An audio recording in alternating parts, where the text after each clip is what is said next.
एक work done के बारे में बात करते हैं हम। और एक वर्क डन में हमने दो सिलेंडर कंसिडर किए हुए हैं और इस सिलेंडर के ऊपर हमने एक ऐसा पिस्टन लगाया है जो एक फ्रिक्शनलेस है, फ्रिक्शनलेस वेटलेस पिस्टन है। अब बाहर का जो प्रेशर है उसको प्रेशर ऑफ एक्सटर्नल मानते हैं और अंदर का प्रेशर है जो पी से दिखा रहे हैं हम। आप PIN भी लिख सकते हो प्रेशर ऑफ इंटरनल के लिए। अब आपने क्या किया, पिस्टन को हल्का सा प्रेस किया, मतलब जब आपने उसको प्रेस किया तो इसका वॉल्यूम इनिशियली क्या था VI, और जब हमने इसको प्रेस किया तो उसका वॉल्यूम बन गया VF। क्या बन गया इसका वॉल्यूम? VF।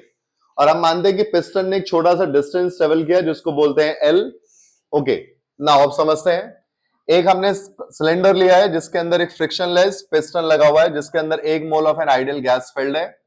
अब टोटल वॉल्यूम ऑफ गैस को हम VI से मानते हैं, total volume of the gas है दैट इज VI, और इसके अंदर जो प्रेशर है उसको हम P मानते हैं और P एक्सटर्नल जो हमारे पास है वो एक्सटर्नल प्रेशर है। अब हम बाहर का प्रेशर बढ़ाते हैं ताकि पिस्टन नीचे की तरफ मूव करे, आप सेकंड फिगर में देख सकते हैं, और इसकी वजह से जो प्रेशर होता है वो प्रेशर ऑफ एक्सटर्नल तक जब तक नहीं आ रहा था तब तक हम पिस्टन को मूव करते हैं।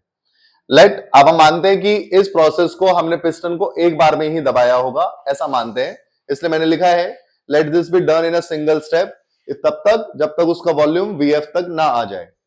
अब कंप्रेशन करते समय पिस्टन एक छोटा सा डिस्टेंस ट्रेवल कर रहा है, ये रहा L, ये डिस्टेंस ट्रेवल कर रहा है पिस्टन, और इसका जो एरिया ऑफ क्रॉस सेक्शन है पिस्टन का उसको हमने क्या माना हुआ है A। तो वॉल्यूम चेंज कैसे निकालेंगे? वॉल्यूम चेंज इज लेंथ, मतलब जितना उसने डिस्टेंस कवर किया है, और area of cross section that is L into A। और इन अदर टर्म्स पहले जो वॉल्यूम था वो VI था, अब जो वॉल्यूम है वो VF, तो हम VF माइनस VI भी लिख सकते हैं। वॉल्यूम चेंज को हम डेल्टा V से दिखा रहे हैं जहां पर हम VF माइनस VI दिखा रहे हैं। अब हमें पता है प्रेशर जो होता है वो फोर्स अपॉन एरिया होता है, और फोर्स ऑन पिस्टन जो लग रहा है वो प्रेशर ऑफ एक्सटर्नल है into area of cross section है, वो हो गया हमारे पास फोर्स ऑन पिस्टन।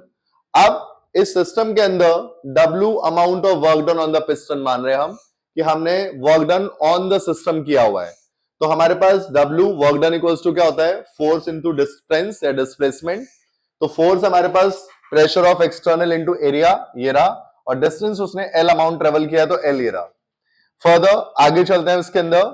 अगर पिस्टन प्रेशर कांस्टेंट नहीं है लेकिन इस प्रोसेस को बहुत छोटे वॉल्यूम में डिक्रीज करा रहे हैं, मतलब हम मानते हैं कि pressure is not constant but changes during the process, बहुत छोटा चेंज आता है प्रेशर में और बहुत छोटा वॉल्यूम में चेंज आएगा जिसकी वजह से उसका वॉल्यूम बन जाएगा dV। उन केसेस में हम क्या करेंगे? Work done equals to summation बनाएंगे दैट इज VI VF तक जाएंगे और प्रेशर ऑफ एक्सटर्नल इनटू में dV आएगा, प्रेशर ऑफ एक्सटर्नल इनटू में dV यहां पर स्मॉल वॉल्यूम चेंज इंडिकेट करता है। फर्दर आप कहते हैं जो प्रेशर है एक्सटर्नल का वो बहुत छोटा है, तो एक्सटर्नल का प्रेशर किसके बराबर होगा? इंटरनल के प्रेशर पे, और जितना चेंज इन प्रेशर आया है उसका अगर आप सम कर दोगे तो PEX आ जाएगा।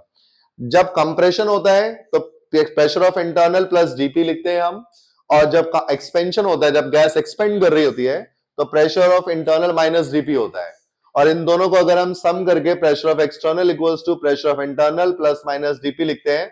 ऐसे जो प्रोसेसेस होते हैं इन प्रोसेसेस को बोलते हैं रिवर्सिबल प्रोसेस।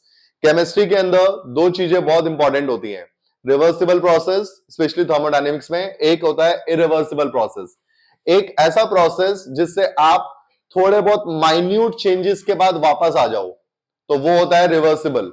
लेकिन एक प्रोसेस ऐसा होता है जिसके अंदर आप वापस आओगे तो बहुत ज्यादा चेंज आ जाएगा, तो वो प्रोसेसेस होते हैं इरिवर्सिबल।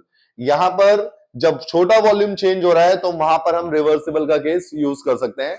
इस तरह से मैकेनिकल वर्क कर कर, प्रेशर वॉल्यूम का वर्क कर कर हम किसी भी जगह पर रिवर्सिबल प्रोसेस को समझ सकते हैं।